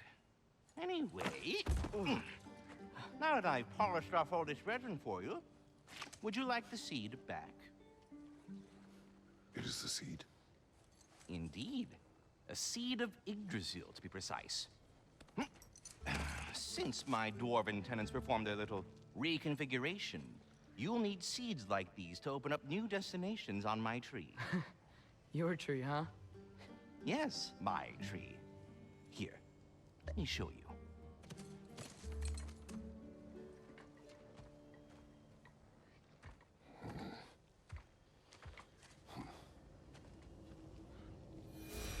The landlord is a squirrel. Ah, so that's why good Master Brock needed an Alfheim seed. Clearly you have important matters afoot. Paths split like branches of the Yggdrasil. Alfheim waits you with long and difficult journey. The training grounds of Niflheim hold secret rewards. Svartalfheim may hold unfinished business. Choose carefully.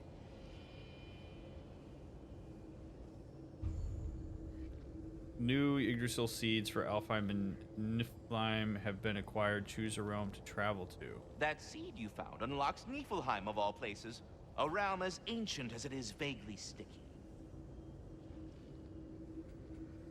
We have a side quest available, so let's go do that. The Raven Tree. If we're not going to Alfheim yet, it's probably best for Tyr to wait for us here. The soldiers we fought in Svartalfheim, those were Einherjar? Ratatoskr, a large and extremely talkative squirrel who claims to take care of the World Tree. He is overly familiar, yet seems harmless and benevolent. His spectral aspects have aided us before and may again. Revealed that the stone given to Atreus by Diner was a seed for us to use in realm travel. He continues to prove useful. I may tolerate his excessive blather. Einherjar were just spirits in Valhalla until Ragnarok comes.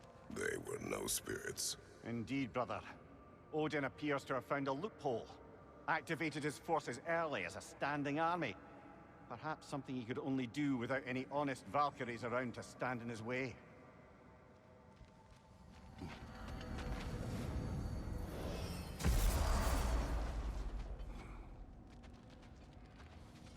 Oh, wow. Pretty chilly here. The Raven Tree. What's up, Brock? Let's do it.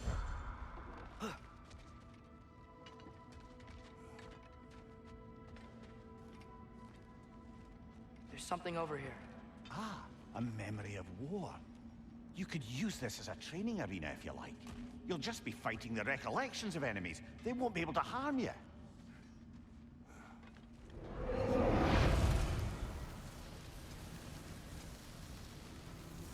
No XP or hack silver gain in the arena.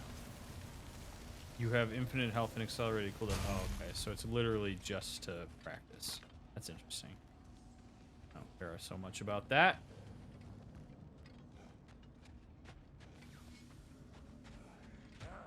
Wait, are those Odin's ravens? The ones we've been destroying all this time? So it would seem. That's a lot of them.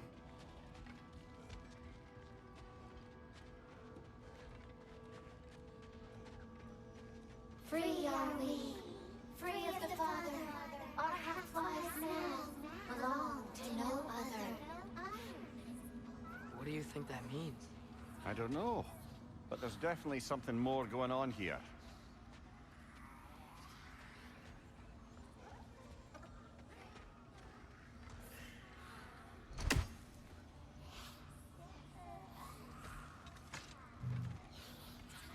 A lot of chests here. None of which I can open.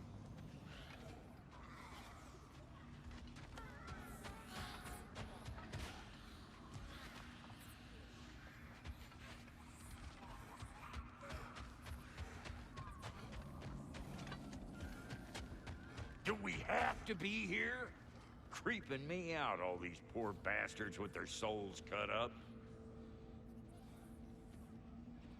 Huh. Is it surprising that Atreus seems comfortable meeting and socializing with new people, considering that he had a pretty limited social interaction during his life?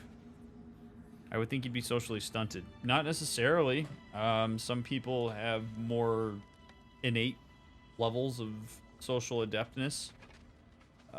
He's had enough chance meetings and encounters, like with Freya, for example. I think Freya was a pretty helpful one back in the first God of War. I think he's had enough interactions that he could kind of develop his own way of responding. I think if he was only socialized by Kratos, he would be pretty... There would be some lacking. But I think he's had enough experiences that that's not the case. Okay, so... We have time to explore before our journey back to Alfheim. When we're ready to depart, we need to return to Sindri's house to retrieve Tyr. So...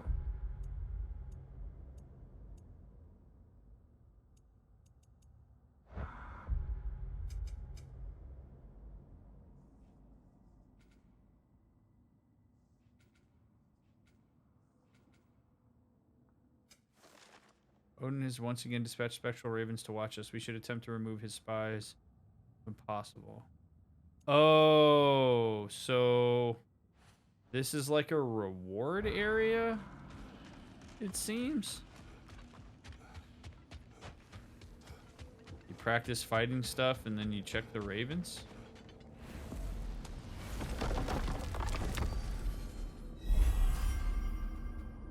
Okay, I guess that makes sense, but...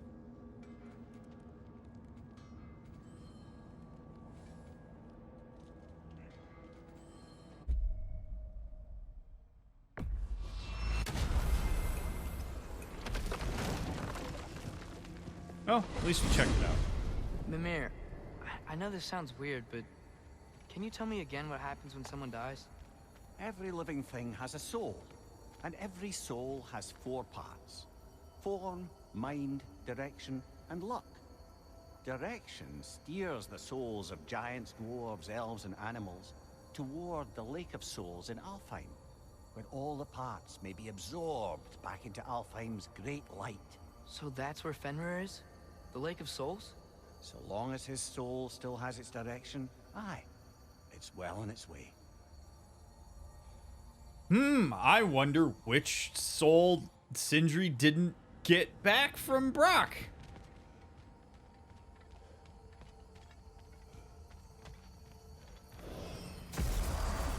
Ah, there you are.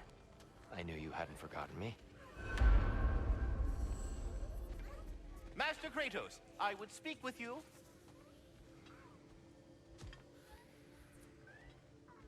Dear, do you know Ratatoskr? Of course. We were just catching up in your absence. Of the squirrels I've conversed with, he's easily the most dapper.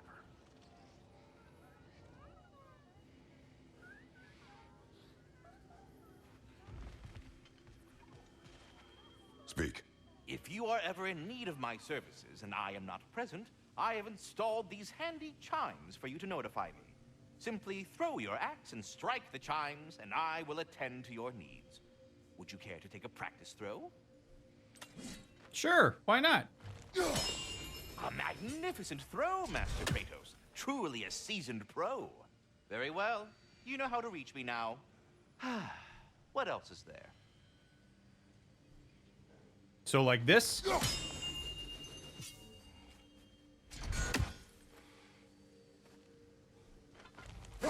I am already here, Master Kratos. I have a question. Splendid! I delight in offering my tutelage to the inquisitive. Over the ledge, by the gateway over there. I noticed these dragons. Dragons? Oh no, young Master Atreus. Those are leaned worms, the brood of Neathog. Neathog? That's the mother? Correct. She's also a vital piece of the Yggdrasilian circle of life, as it were. I tend the branches up here, while Neathog chews the roots from below to prevent overgrowth. A delicate balance. So they're friendly? Well, they're not nearly so affable as myself, but there's no reason to expect hostility so long as they're left in peace. Neathog is a stern matriarch, as protective of her offspring as she is determined to teach them proper discipline. That sounds... Familiar. Until our next encounter, then.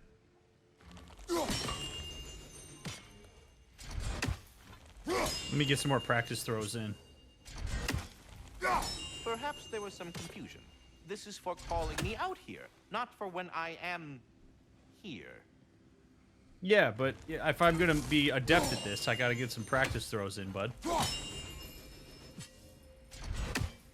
Do you just like hearing the sound of the chimes? I suppose they do sound very pretty. Now it's just a challenge. Master Kratos, this feels very uncharacteristic of you, but if you enjoy the pretty chimes that much, I will allow you to indulge. Oh, well, thank you. Da, da, da, da, da. Yes, you've done it. Well thrown. Da, da, da, da. Da, da, da, da, da. Go to Alfheim when you are, Father. Unless you wanted to finish something in Svartalfheim first. Nope, just practicing my throws. Da, da, da, da. Ah, the sound of the chimes is not unpainful at this distance, so perhaps you could not?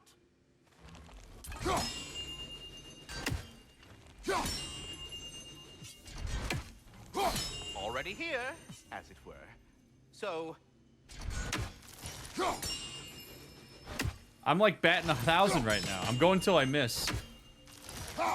I see. You're deliberately attempting to push me into some sort of emotional outburst, aren't you? Well, I'm not so easily swayed, my good man.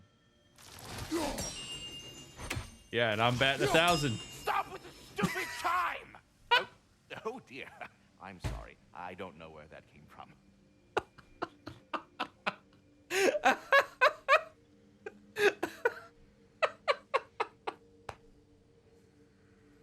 Oh my god. It's so good. I love that they have this in the game. Oh man.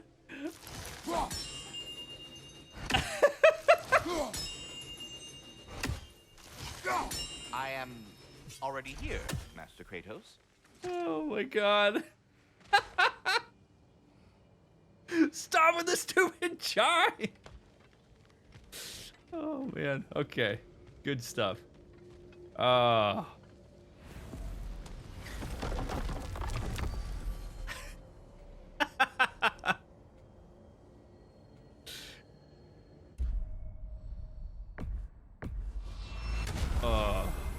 Perhaps as we travel, you can tell me the tale of your prior visit to the land of the elves. Sure I can.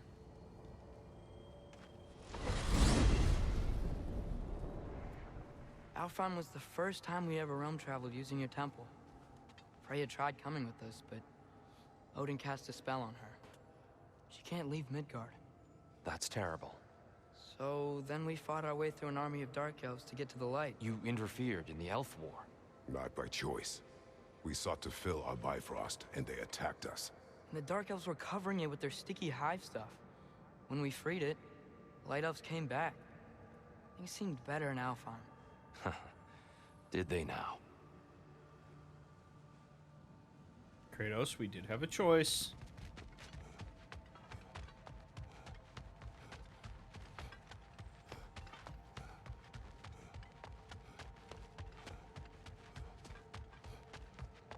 Gotta get me one of those chimes at the homestead when we eventually get back, so I can practice.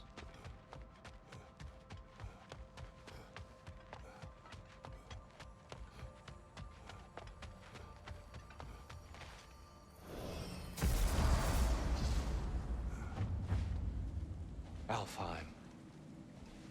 It's been so long. Not sure where the temple is from here, but that's where we'll find Groa's shrine.